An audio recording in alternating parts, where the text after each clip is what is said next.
ចំណាត់ថ្នាក់ទុកងគូពិសេសលេខ1ដល់លេខ15ឆ្នាំ2023ចំណាត់ថ្នាក់លេខ15គឺបានទៅលើទូកដែលមានឈ្មោះថាសេកុងសានជ័យបារមីព្រះអង្គធំទូកនេះអញ្ជើញមកពីខាងខេត្តស្ទឹងត្រែងមានចំណុះសរុបចំនួន75នាក់រយៈពេល3ថ្ងៃពេញនៅក្នុងព្រះពិធីបុណ្យអុំទូកសេកុងសានជ័យបារមីព្រះអង្គធំប្រើថេរវេលាអស់29នាទី02.44វិនាទីតែប៉ុណ្ណោះសេកុងសានជ័យបារមីព្រះអង្គធំគឺជាទូកដែលឧបត្ថម្ភដោយឯកឧត្តមលយសុផាតនិងឯកឧត្តមឈៀងឡាក់ចំណាត់ថ្នាក់លេខ14គឺបានទៅលើទូកដែលមានឈ្មោះថាជ្រៃសានឆាយវាសនាមានជ័យបារមីបឹងក្រុមទូកនេះអញ្ជើញមកពីខាងខេត្តកណ្ដាលមានចំណុះសរុបចំនួន72នាក់នៅក្នុងព្រះពិធីបុណ្យអុំទូក3ថ្ងៃគឺប្រើថេរវេលាអស់ត្រឹមតែ28នាទី43.14វិនាទីតែប៉ុណ្ណោះទូកនេះគឺឧបត្ថម្ភដោយឯកឧត្តមអគ្គបណ្ឌិតសភាចារអូនពាន់មនីរតន៍ចំណាត់ថ្នាក់លេខ13គឺបានទៅលើទូកដែលមានឈ្មោះថាសៀសានជ័យបារមីតេជះជាទូកអញ្ជើញមកពីខាងខេត្តកំពង់ចាមមានចំណុះសរុបចំនួន75នាក់នៅក្នុងរយៈពេល3ថ្ងៃប្រើថេរវេលាអស់ត្រឹមតែ28នាទី38.50វិនាទីតែប៉ុណ្ណោះសៀសានជ័យបារមីតេជះគឺជាទូកដែលឧបត្ថម្ភដោយលោកអង្ញាអឹងសៀចំណាត់ថ្នាក់លេខ12គឺបានទៅលើទូកដែលមានឈ្មោះថាវិមាន7មករាទូកនេះជាទូកស្ថិតនៅក្នុងរាជធានីភ្នំពេញមានចំណុះសរុបចំនួន75នាក់រយៈពេល3ថ្ងៃពេញប្រើថេរវេលាត្រឹមតែ28នាទី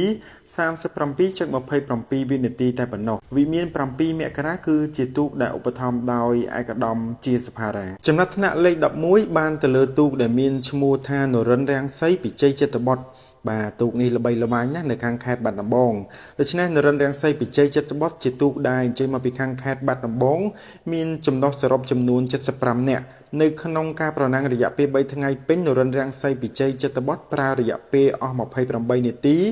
35.55វិនាទីតែប៉ុណ្ណោះនរិនរាំងសីពីជ័យចិត្តបុត្រគឺជាទូកដែលឧបត្ថម្ភដោយសម្ដេចកលាហោមសខេងចំណាត់ថ្នាក់លេខ10គឺបានទៅលើទូកដែលមានឈ្មោះថាសារ៉ាត់សានជ័យបារមីតុងសដែលជាទូកអញ្ជើញមកពីខាងខេត្តព្រៃវែងសារ៉ាត់សានជ័យបារមីតុងសមានចំណុះសរុបចំនួន78នាក់ដែលរយៈពេល3ថ្ងៃពេញនៅរាជធានីភ្នំពេញគឺប្រើថេរវេលាអស់28នាទី33.66វិនាទីតែប៉ុណ្ណោះសារ៉ាត់សានជ័យបារមីអន្ទង់សគឺជាទូកដែលឧបត្ថម្ភដោយឯកឧត្តមស្បង់សារ៉ាត់ចំណាត់ថ្នាក់លេខ9គឺបានទៅលើទូកដែលមានឈ្មោះថាតេជោកៅពីជ័យបារមីចៅសែន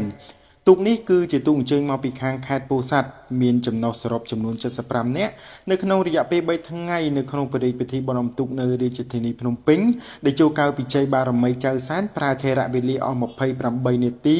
32.39វិនាទីដែលចូលកៅពីជ័យបារមីចៅសែនគឺជាទូកដែលឧបត្ថម្ភដោយឯកឧត្តមកែវរតនៈនិងអ្នកអង្គការត្រីភិបចំណាត់ថ្នាក់លេខ8គឺបានទៅលើទូកដែលមានឈ្មោះថាគិរីវង្សសុកសានជ័យគិរីវង្សសុកសានជ័យគឺជាទូកអញ្ជើញមកពីខាងខេត្តតាកែវមានចំណុះសរុបចំនួន75នាក់នៅក្នុងរយៈពេល3ថ្ងៃពេញនៅក្នុងព្រះពិធីបុណ្យអុំទូកគិរីវង្សសុកសានជ័យប្រើថេរវេលាអស់ត្រឹមតែ28នាទី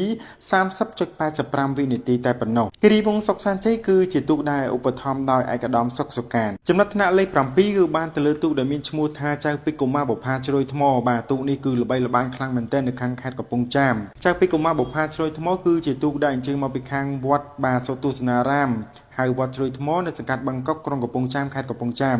ចៅពេជ្រកុមារបុប្ផាជ្រោយថ្មគឺជាទូកដែលមាន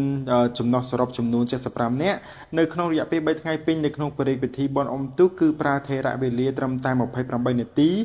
30.07វិនាទីតែប៉ុណ្ណោះចៅពេជ្រកុមារបុប្ផាជ្រោយថ្មគឺជាទូកដែលឧបត្ថម្ភដោយលោកជំទាវលៀងប៊ូឆេងនិងសម្ដេចឧត្តមទេពញៀនចំណាត់ថ្នាក់លេខ6គឺបានទៅលើទូកដែលមានឈ្មោះថាដីដុសសានជ័យបារមីព្រះអង្គខ្មៅទូកនេះគឺជាទូកអញ្ជើញមកពីខាងខេត្តកំពង់ចាមមានចំណុះសរុបចំនួន75នាក់ដីដុសសានជ័យបារមីព្រះអង្គខ្មៅនៅក្នុងការប្រណាំងរយៈពេល3ថ្ងៃ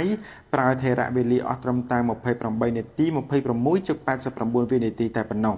ដីដុសសានជ័យបារមីព្រះអង្គខ្មៅគឺជាទូកដែលឧបត្ថម្ភដោយនាយឧត្តមសេនីយ៍គតិបណ្ឌិតហ៊ីងមុនហៀងចំណាត់ថ្នាក់លេខ5គឺបានទៅលើទូកដែលមានឈ្មោះថារតនកុមារតេជោសានជ័យរតនកុមារតេជោសានជ័យគឺជាទូកអញ្ជើញមកពីខាងខេត្តកណ្ដាលមានចំណុះសរុបចំនួន75នាក់នៅក្នុងរយៈពេល3ថ្ងៃប្រណាំងនៅក្នុងរាជធានីភ្នំពេញគឺប្រើថេរវេលាអស់ត្រឹមតែ28នាទី18.81វិនាទីតែប៉ុណ្ណោះរតនកុមារតេជោសានជ័យគឺជាទូកដែលឧបត្ថម្ភដោយឯកឧត្តមអគ្គបណ្ឌិតសភាចារអូនពាន់មនីរតន៍ ចំណាត់ថ្នាក់លេខ4គឺបានទៅលើទូកដែលមានឈ្មោះថាសារាយឌីជោសានជ័យសារាយឌីជោសានជ័យគឺជាទូកដែលអញ្ជើញមកពីខាងវត្តបច្ច័យរាំងសីឃុំពុករស័យស្រុកសែកកណ្ដាលខេត្តកណ្ដាលសារាយឌីជោសានជ័យមានចំណុះសរុបចំនួន